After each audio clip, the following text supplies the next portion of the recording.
Salut les amis, bienvenue dans ce nouveau live Twitch euh, sur les arcanes du magistère.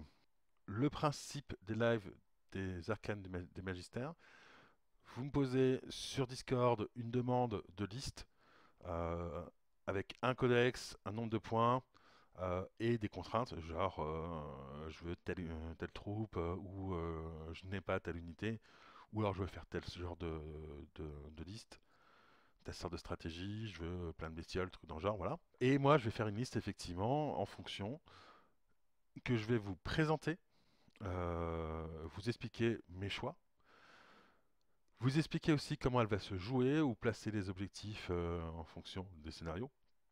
Donc là, ça sera un scénario apocalypse. Et je vous présenterai aussi comment contrer cette liste. Voilà. Donc ça sera vraiment ces trois axes. Le choix de la liste, pourquoi j'ai fait ces choix-là, et où placer les objectifs. Comment jouer la liste, et comment la contrer. Et après, je répondrai aux questions-réponses que vous aurez soit posées dans le chat, soit les questions que vous avez posées sur Discord préalablement. Aujourd'hui, la liste qu'on va voir, ça va être une liste tyrannide en 4000 points avec plein de bestioles que m'a demandé tout simplement Usul. On va voir tout de suite la liste. Pour les formations synapses, on va avoir deux détachements de guerriers tyrannides, une dominatrix, deux Genestealers alpha et trois trigons. Ensuite, en formation esclave, on va voir deux détachements de Genestealers qui iront du coup avec les Genestealers alpha, trois détachements d'Ormagant, trois détachements de Lictor, un détachement de Tormagant, quatre détachements de Vorace, deux détachements de Rôdeur, et ensuite on va voir pas mal de sports mystiques, puisqu'on va avoir deux détachements de 5 sports mycétiques et quatre détachements de 10 sports mycétiques. Donc voici pour la liste en elle-même, ce qui fait au total quand même 21 activations. 8 relances élite, bon voilà, c'est pas beaucoup mais c'est déjà ça. Et 11 points d'esprit de ruche pour les cartes. Alors, concrètement sur cette liste, qui va aller où? Déjà, évidemment, les 10 socles enfin les 4 détachements de Vorace vont aller dans les 4 détachements de 10 sports mycétiques. Ils seront accompagnés par les deux détachements de guerriers tyrannides qui iront dans les deux détachements de sports mycétiques, de 5 sports mycétiques. Donc vous allez perdre une sport mystique au passage. Donc ça, c'est pour une frappe en profondeur. Vous allez balancer ça. Euh, Vous allez aussi avoir les trois trigons qui vont sortir chacun avec un détachement d'Ormagant. Voilà. Et ensuite, les Genestealers, eux, ils vont tout simplement avancer, utiliser leur règle d'infiltration pour pouvoir commencer à avancer. La façon de jouer cette liste. Alors, première chose, du coup, votre formation la plus chère, c'est votre dominatrix. Honnêtement, vous n'avez pas grand chose à craindre avec la dominatrix, c'est quand même assez solide. Elle va être quasiment en fond de table à tenir votre liste, votre base. Donc il n'y a pas de grande chance, voilà, va falloir que votre adversaire mette des ressources pour la tuer. Et en plus, vous avez quand même un pouvoir qui vous donne le fait de dire, voilà, j'ai une sauvegarde de 3 plus fixe. Bon, voilà. Donc ça calme un petit peu les ardeurs de l'adversaire. Ce que vous allez pouvoir faire à côté, c'est les lictors qui vont être en infiltration également, et les thermagones qui, eux, vont rester près de votre base pour justement protéger à la fois la dominatrix d'assaut éventuel, mais aussi tout simplement de pouvoir tenir la base et en plus, voilà, et d'offrir une petite activation supplémentaire. Alors, à noter que là, j'ai marqué le coût de chaque unité, mais ce qu'il faut bien voir, c'est que vous allez avoir droit à 4, vu qu'on a 4000 points, à 4 détachements d'esclaves gratuits parmi les Ormagants, les Termagants et les Voraces. Et effectivement, les Termagants et 3 détachements de Voraces seront gratuits. C'est pour ça qu'en fait, si vous faites le calcul tel quel, vous obtenez un peu plus que 4000 points, mais tout simplement parce que vous avez un détachement de Termagant et 3 détachements de Voraces qui sont gratuits. Alors, comment ça se joue? Alors déjà, première chose, les tyrannides se moquent totalement des objectifs à part de la base adverse. D'accord? Donc ce qui veut dire que vous allez devoir placer vos objectifs en fonction. Euh, Votre base, placez-la à un endroit le plus pénible possible pour votre adversaire à les récupérer, juste à côté de votre dominatrix en fait. Hein, voilà, ne la placez pas dans un bâtiment, placez-la là, derrière un bâtiment ou à côté, bref, hein, voilà. Histoire que votre dominatrix puisse la tenir tranquillement avec des thermagons qui sont pas loin aussi. Les deux objectifs que vous avez placés chez l'adversaire, eh bien, essayez de les placer le plus loin possible l'un de l'autre, à deux extrémités quasiment de la table. Hein. C'est-à-dire que si on regarde, si votre table est là, voilà, vous en placez un ici et un là, grosso modo. Hein. Et le plus loin possible, quelque part, de la base adverse. Alors l'objectif en faisant ça, c'est de forcer votre adversaire à devoir s'éparpiller. Ce qui vous permettra de pouvoir avoir une force de frappe qui va défoncer un endroit. Voilà. Et donc être assez efficace. Le principe de cette liste, c'est très simple. Hein. C'est j'arrive tour 2 avec les spermicétiques, les trigons et les rôdeurs. Pendant qu'en même temps, bah, les Genestealers et les Lictors ont continué d'avancer, tout simplement. Les Lictors ont quand même un gros avantage, puisque eux, en fait, vous allez pouvoir vous en servir pour aller tenir les objectifs que l'adversaire a placés chez vous. Non pas pour finalement les tenir, puisque ça vous rapporte pas de points, mais pour empêcher votre adversaire de les prendre.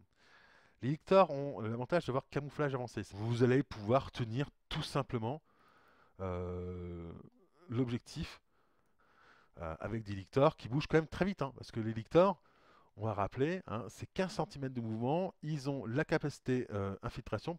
Ils sont semi-synaptiques, donc vous n'avez même pas besoin qu'ils soient dans un rayon de commandement. Donc ils vont toujours faire ce que vous voulez. Donc, ce qui veut dire que vous, au début de la partie, vous êtes déjà bougé de 30 cm avec vos lictors. Donc, et après, vous allez rebouger de 30 cm. Donc, ça fait quand même 60 cm de mouvement depuis votre zone de déploiement au tour 1. Vous allez quoi prendre trois objectifs, deux que vous avez placés, un que vous avez placé et deux que votre adversaire a placé chez vous. Pareil, les Genestealers, hein, ils ont aussi l'infiltration. Bon, ils n'ont pas le camouflage, mais ils ont aussi l'infiltration. Ce qui fait qu'ils vont bouger de 30 cm de base avant le premier tour, puis ils vont rebouger de 30 cm en charge à chaque fois. Alors les Game Stealers, eux, essayez de faire en sorte de les planquer au maximum quand vous allez avancer, hein, pour en fait, qu'ils puissent arriver au tour 2, commencer à agresser des troupes. Le mieux, c'est quelque part, c'est de positionner vos Game Stealers soit face à la base adverse si vous voyez que vous avez la capacité de vous projeter jusqu'à elle, au tour 2 ou au tour 3. Ça va être un peu compliqué quand même, mais voilà. Soit en face de d'un des deux objectifs que vous avez placés, vous, pour justement aller empêcher votre adversaire de tenir cet objectif-là. Vous envoyez un groupe de lictors sur l'autre et les deux groupes de Guinness Stealers sur le premier, quoi. Donc voilà. Voilà, donc effectivement, cette liste-là, elle est vraiment faite pour agresser. Hein. C'est de l'agression. Votre dominatrix, vous vous en servez pour faire du tir éventuellement, sinon vous la planquez. Elle a quand même son pouvoir qui lui permet d'avoir une 3+ invulnérable, ou alors son pouvoir qui fait un bon petit gabarit d'une bande de 12 cm sur 3 cm, qui lui fait mal aussi. Voilà. Mais en fonction, soit vous la jouez un peu offensif, soit vous la jouez très défensif en la planquant. Je vous rappelle que ça sera votre briser le moral, hein, ça sera la troupe à abattre pour votre ennemi pour gagner un point. Voilà. Et vous de l'autre côté, bah, c'est très simple. Hein. 3 trigons qui arrivent tour 2 avec un détachement d'Ormagon de chacun. 4 détachements de Vorace qui vont arriver par sport mycétique. Donc ça fait quand même 40 socles de Vorace. 2 groupes de guerriers Tyrannides qui vont aussi arriver par sport mycétique. Ça fait 8 socles de guerriers Tyrannides. Ça fait du monde, hein, parce que vous avez 15 socles d'Armagon, 3 trigons, 40 socles de Varas, 8 socles de guerriers Tyrannides, plus 10 socles de rôdeurs, le tout qui arrive le plus proche possible de la base ennemie, puisque votre objectif va être de capturer la base ennemie tout en détruisant le maximum de troupes. C'est ça votre truc, hein, c'est capturer la base ennemie, ça vous allez marquer des points, capturer, enfin détruire, pilonner l'ennemi, donc détruire le plus de troupes adverses, vous allez marquer aussi des points, et avec ces deux objectifs-là, vous marquez 3 points en face, au lieu de 2 contre les adversaires. pour les autres troupes. Et en fait, bah, vous pouvez gagner tour 2 avec justement 2 points de différence si vous faites bien le truc, ou bah, tour 3. Sachant que, alors, pourquoi j'ai mis telle troupe et telle troupe? Les trigons, d'une part parce que bah, c'est des grosses bêtes, ça fait mal. C'est assez solide, hein, ça a une 2 plus et 2 points de vie. Donc, ça se tue pas comme ça, sauf si vous avez de la chance, hein, ça m'est arrivé, mais voilà. Euh, Vous allez aussi faire débarquer bah, des socles d'Ormagon derrière, donc c'est pas négligeable. Les voraces vont pouvoir les agresser, et surtout vu que vous avez mis, vu que vous faites arriver en même temps que les voraces, vous faites arriver deux groupes de voraces et un groupe de guerriers tyrannides. L'avantage c'est que vous allez pouvoir donner les ordres que vous voulez à vos voraces, et du coup vous allez pouvoir charger ce que vous voulez, ils vont pas passer en ordre d'instinct. Avec un tout petit peu de chance, vous chopez la carte sans acide dans vos cartes. Et là, donc, si vous la chopez tour 1, vous la gardez précieusement. Si vous la chopez tour 2, encore, voilà, pourquoi pas. Mais du coup, en l'ayant, eh ben, vous allez pouvoir attaquer avec vos voraces des troupes que vous allez avoir pas forcément de facilité à tuer. Parce que l'air de rien, bah, à chaque fois que vous mourrez, vous mettez une touche. Les Terminators qui sont là, ouais, mais je vais t'ouvrir. Ouais, mais bah, écoute, tu te prends à chaque fois que tu me tues un socle, tu te prends une touche. Ah, bon, bah, je vais peut-être te tuer, mais je vais mourir aussi. Voilà. Les Trigons ont aussi un gros avantage. Vu que ce sont des tunneliers de classe super lourd, ils ont la capacité à endommager les bâtiments. Et donc vous allez pouvoir les envoyer sur la base adverse, essayer de détruire la base adverse. Donc ce qui forcera un petit peu votre adversaire, s'il connaît un petit peu la liste que vous avez en face, à se dire se mettre dans ma base dans un bâtiment, c'est pas forcément une bonne idée. Et ce qui vous facilite la chose, hein, parce que si c'est pas dans un bâtiment, vous pouvez la prendre plus facilement. Voilà. Et si c'est dans un bâtiment, vous envoyez vos trigons dessus, attaquez la base, et avec 3 trigons, avec un peu de chance, vous détruisez la base, quoi. Les trigons, en plus, c'est loin d'être mauvais en assaut, et en plus, ils ont quand même deux, trois armes rigolotes comme les éclairs de choc, hein. Les voraces, bah, vous les envoyez, voilà, certes, hein, ça coûte plus 100 en facteur d'assaut, mais bah, vous en avez 40, quoi. Ensuite, on a quoi? Les rôdeurs. Alors oui, pourquoi j'ai mis des rôdeurs? Les rôdeurs, bah, en fait, c'est quoi à dire? Mais ce qu'il faut voir, c'est que les rôdeurs, bah, c'est de la cavalerie. Et du coup, vous allez pouvoir, avec vos rôdeurs, en fait, ils sont plus là pour aller bloquer des troupes de type cavalerie marcheur, qui, elles, auront pu essayer de charger préventivement vos Sormagant ou vos voraces pour essayer de les bloquer. Et ben avec ça, vous pouvez aller bloquer de la cavalerie ou des marcheurs et les empêcher de bouger. Pareil, hein, n'hésitez pas à utiliser vos trigons pour aller bloquer des véhicules et trucs d'engin. Choisissez bien vos cibles. Et c'est vraiment un assaut brutal. Par contre, je dis tout de suite, hein, vous rebondissez sur l'assaut, vous êtes mort. Vous n'avez plus vos moyens de gagner. Voilà.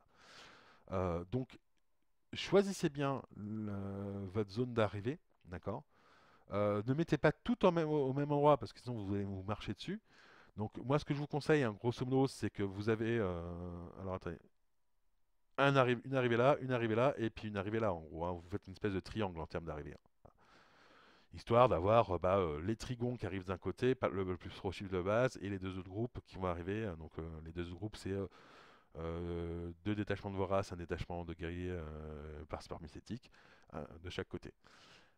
Et donc vous allez arriver comme ça, en masse. Donc voilà un petit peu comment ça se joue. C'est alors, ça peut paraître assez simple comme façon de jouer. Par contre, c'est pas si simple que ça à mettre en place réellement. Et c'est là que ça va être compliqué, effectivement, et que ça va vous demander des tests, des défaites, voilà, et à vous améliorer au fur et à mesure. Parce qu'effectivement, si vous faites une charge sans réfléchir à ce que vous chargez, vous allez vous faire ouvrir. Parce que si vous chargez des véhicules alors qu'ils n'ont pas encore bougé, ils vont pouvoir se barrer. Voilà, tout simplement. Et maintenant, comment on va la contrer? Alors, encore une fois, je vais partir du principe que vous avez une liste standard, pas une liste qui est faite pour contrer cette liste-là, évidemment.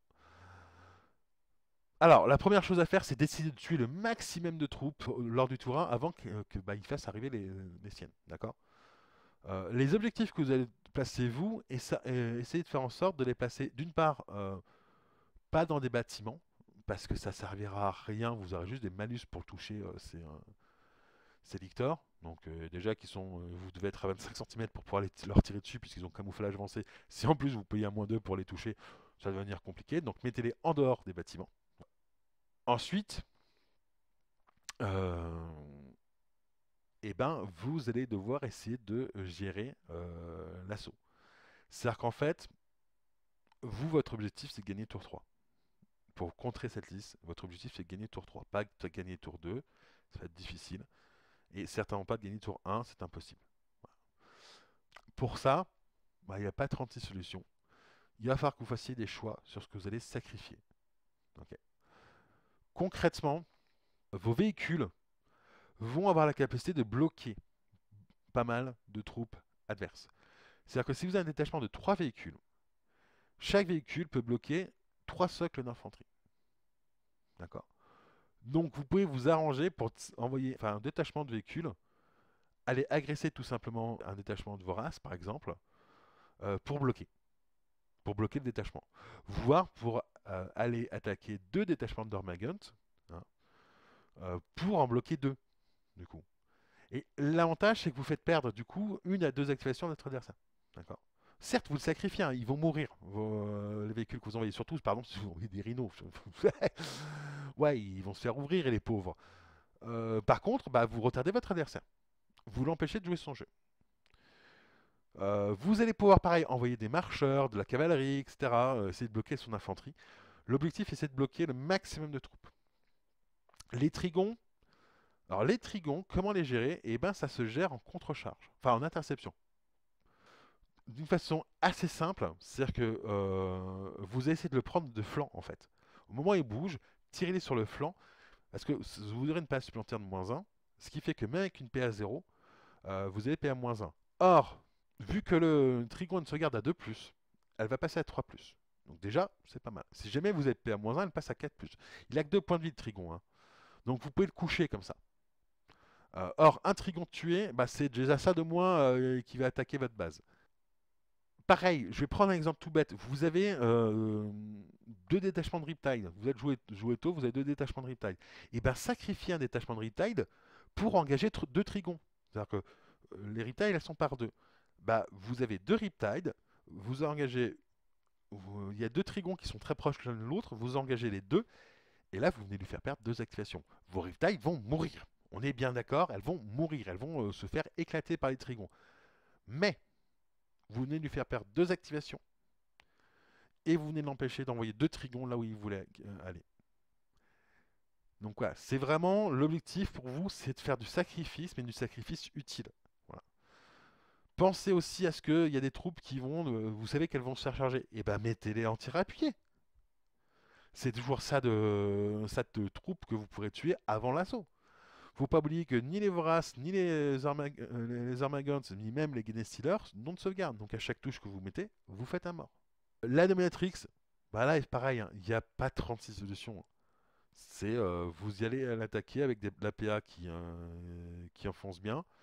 D'une part parce que ça le forcera à utiliser son pouvoir de je me mets une 3+ invulnérable. Et donc ça, il ne pourra pas utiliser son pouvoir d'attaque.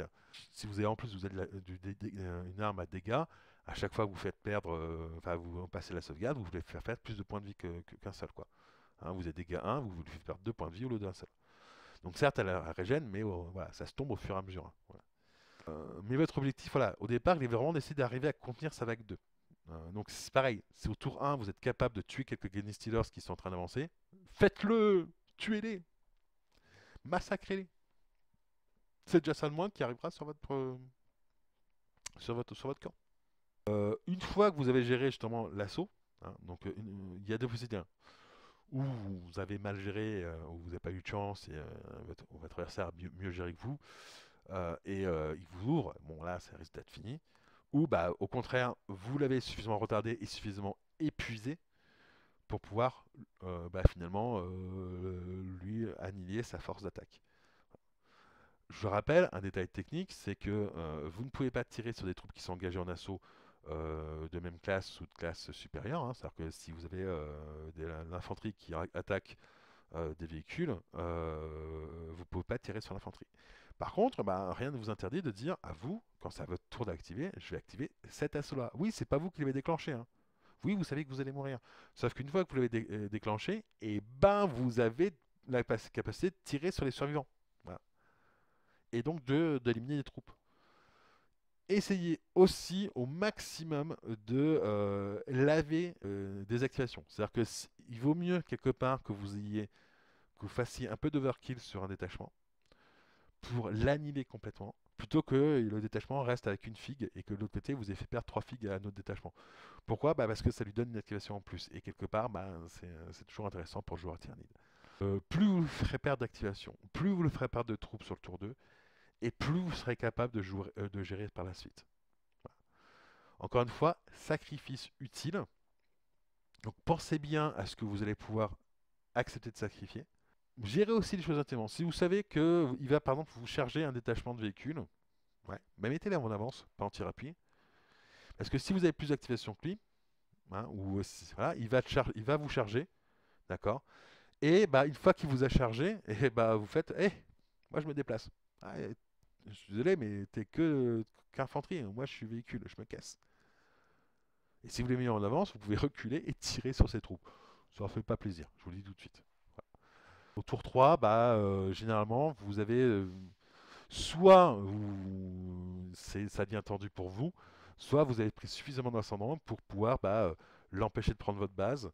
Vous lui avez fait suffisamment de morts, et du coup, bah, vous pouvez prendre vos objectifs et chercher le tour 3, voire le tour 4. D'ailleurs, n'hésitez pas à vous dire que c'est pas au tour 3 que je vais gagner, c'est au tour 4. Là, je gère ton arrivée, c'est bon, t'as plus rien. Tour 4. Boum. Oubliez pas que votre adversaire ne marque de points que si il tue votre titan, enfin votre brisé le moral, donc le titan le plus cher, le prétorien le plus cher, ou la compagnie la plus chère si vous avez ni titan ni prétorien. Et concrètement, cette liste-là n'a rien pour tuer un titan ou un prétorien, il faut être très clair. Hein, ça va être du massacre, alors surtout un titan. Un prétorien encore, ça peut, mais au surnombre. Mais un titan, non, ça se fait ouvrir. Et à côté de ça, bah, il va marquer aussi des points si elle capture votre base et en fonction des pertes qu'elle vous a fait. Donc si vous arrivez à tenir votre base et que vous arrivez à en faire en sorte que vous ayez plus de points de destruction que lui, bah, vous avez gagné au tour 3. Parce que lui, il va marquer 0 points. Et vous en marquerez 1. Donc voilà, c'est comme ça qu'il faut voir. Hein. C'est l'empêcher de capturer ma base. Empêchez de capturer votre base. Puis, faites en sorte de passer devant lui en termes de destruction. Et là, vous assurez la victoire.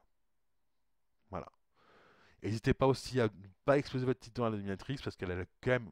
C'est peut-être une des rares choses qui peut tuer votre titan. Donc voilà, essayez de le truc. Donc voilà un petit peu comment on gère cette liste. Alors, vous voyez, hein, ça c'est de la liste tyrannide avec de la masse de piétaille. Hein. Côté tyrannide pour 4000 points. Donc une bataille standard à net épique. Tu voulais de la bestiole, Jules, t'es servi là. Là, t'es servi. Honnêtement, je pense que on peut pas faire mieux là-dessus. Voilà. On va passer à la première question. Donc, la question qui m'était posée, c'est Terminateur d'assaut ou Centurion d'assaut? On va voir ça tout de suite. Donc, Terminateur d'assaut ou Centurion d'assaut. C'est assez simple. Ça va dépendre de ce que vous voulez faire avec et votre stratégie. Alors, je vais donner les avantages des deux, d'accord? Et ensuite, on va voir comment on choisit l'un ou l'autre. Les Terminateurs d'assaut, c'est de l'infanterie. Donc, classe de blocage 1, d'accord? Donc, pour 4 socles, ça vous fait 4 points de capture d'objectif. Ils ont 10 cm de mouvement, ils ont une sauvegarde à 4+, et 6+ invulnérable, plus 7 de facteur d'assaut, et ils n'ont pas de tir. Par contre, ils ont les capacités Elite 2 et esquive à 5+. Si on prend les centurions d'assaut, eux, alors ils coûtent sensiblement la même chose. Ils sont 3, d'accord? Ils bougent de 15 cm, ils ont une sauvegarde à 3+, et à 5+ invulnérable. Un facteur d'assaut de plus 7 également, mais ils ont un tir à 25 cm sur du 3+, perd -3, et 2 tirs à 25 cm sur du 6+, 0. Pourquoi prendre l'un ou l'autre? Eh bien, ça va dépendre de votre façon de jouer. pensez bien, encore une fois, que les objectifs que vous allez placer, enfin, qui vont être chez votre adversaire, c'est vous qui les placez. D'accord? Donc si vous avez l'intention en fait, de jouer vos terminateurs d'assaut, c'est-à-dire que vos objectifs, vous les placez dans des bâtiments. Là où les centurions d'assaut ne pourront pas entrer. En revanche, effectivement, bah, vos centurions, c'est une classe marcheur, donc classe 2, et donc chaque centurion, ça vaut 2 points de capture d'objectif, et donc vu qu'ils sont 3, ça fait 6. Donc 6 contre 4. Ils ont une meilleure sauvegarde, ils bougent plus lentement, et en plus, ils peuvent se mettre en tir appuyé au cas où vous savez qu'ils vont se faire charger. En assaut, les Terminators eux-mêmes sont plus résistants puisqu'ils ont esquive et qu'ils ont élite. C'est-à-dire que vous allez pouvoir relancer un dé avec les Terminators sur votre assaut. Donc si jamais vous échouez un assaut, enfin voilà, il vous manque pas grand-chose, vous faites un mauvais jet, vous pouvez relancer un dé sur les deux trucs. Et en plus, si jamais vous foirez, vous avez quand même une chance sur 5, enfin une chance sur 3, pardon, de ne pas mourir. Et sachant que vous pouvez relancer ce jet d'esquive, hein, puisque ça se relance sur l'élite. Voilà. Les Terminators assaut ont plus d'impact en assaut en eux-mêmes. Les Centurions d'assaut, par contre, ils ont plus d'impact sur la capture d'objectifs à partir du moment où l'objectif est à l'extérieur. Ils ont d'autres avantages, c'est que vu qu'ils sont classe 2, ils peuvent aller bloquer euh, de la cavalerie ou des marcheurs ennemis, là où les Terminators d'assaut ne les bloqueront pas. Voilà. Donc la question à se poser en fait à ce moment-là, c'est est-ce que je veux jouer dans mon optique euh, en j'envoie des troupes dans les bâtiments chez l'adversaire ou à l'extérieur.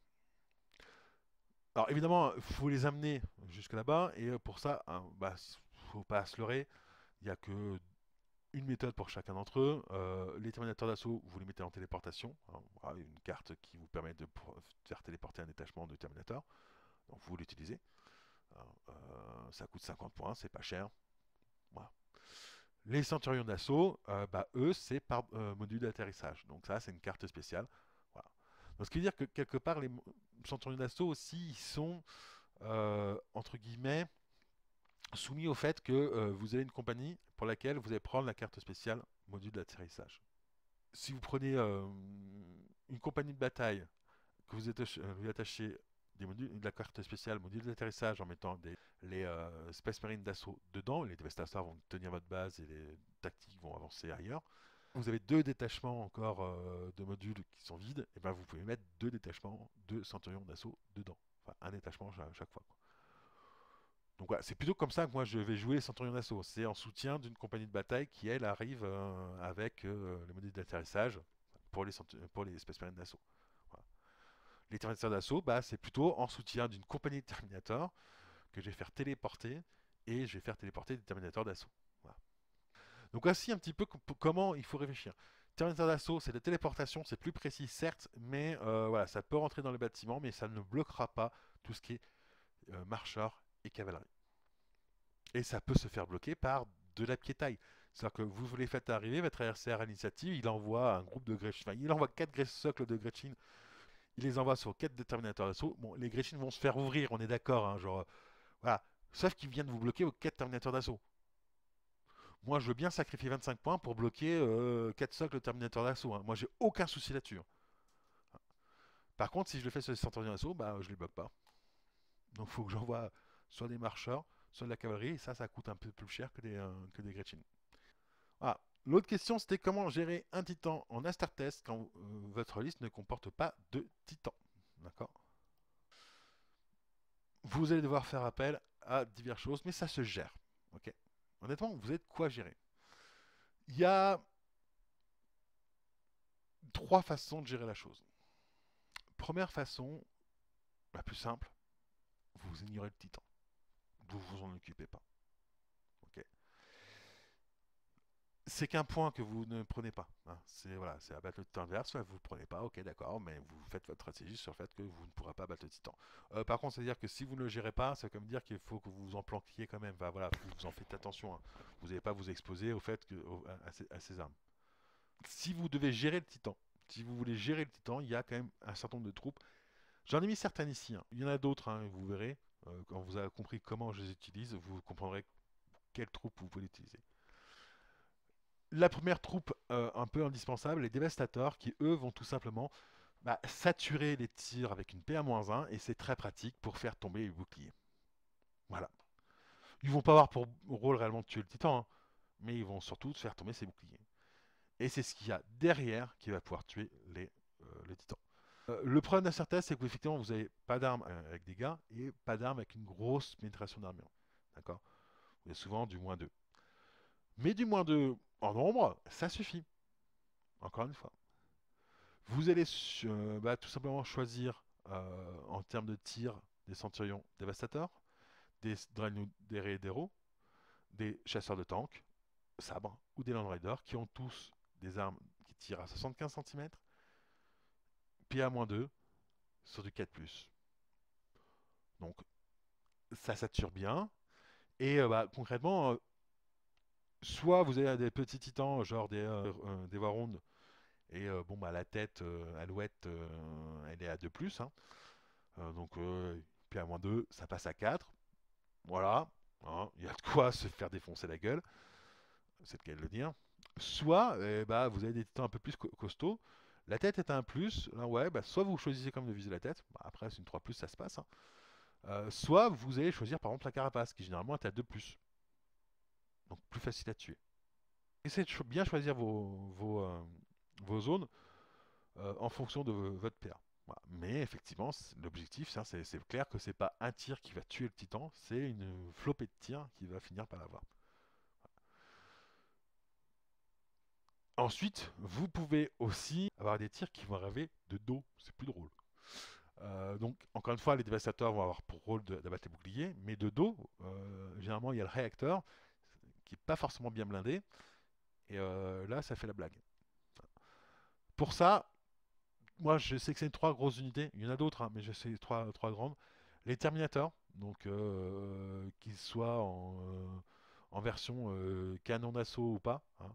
Euh, voilà, canon d'assaut vous donne juste un peu plus de portée. Voilà, mais ils ont tous du PA-1. Dans le dos, ça fait bobo. Donc les Terminators, les Land Speeders qui eux, avec leur mobilité, le fait qu'ils soient anti-graves, vont pouvoir facilement se déplacer et passer dans le dos du Titan. Et enfin les Stormraven. Alors pour le coup, il faut bien réfléchir à votre positionnement au tour 1. Hein, c'est-à-dire qu'il faut vous positionner suffisamment au tour 1 pour qu'au tour 2, vous arriviez dans le dos, vous puissiez vous positionner dans le dos du Titan. Hein, et en pouvant voir le Titan, effectivement, n'oubliez pas que vous ne pouvez vous réorienter que en en début de mouvement, donc pas à la fin. Donc voilà, donc faites bien attention à comment vous vous placez. C'est un peu plus chaud à gérer avec les Stormraven, mais ça se gère aussi. Mais l'avantage, c'est que les Stormraven sont plus chauds à tuer aussi. Voilà. Donc voilà, donc soit vous attaquez de face avec beaucoup de PA-2, soit vous attaquez de dos avec de la PA-1 et vous visez le réacteur. La troisième façon de gérer le titan quand vous n'avez pas de titan, c'est à l'assaut. Hein, c'est de l'assaut en masse. Et pour le coup, j'utiliserai plus des terminateurs d'assaut